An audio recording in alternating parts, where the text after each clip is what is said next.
মহাপুৰুষে গুৰুৰ সমস্ত শৰীৰক বখালি এক বন্দনা সহিত প্ৰকাশ কৰে, যাক সমস্ত লোক হবে জানে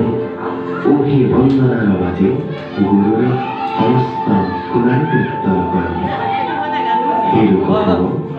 ওহি পৰম গুৰুক স্মৰি সেহি বন্দনা কৰহ, তাক দেখ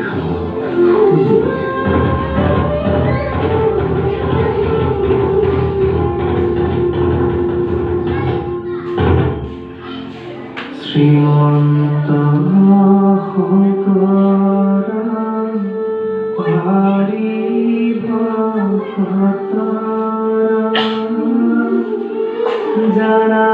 যে কল্প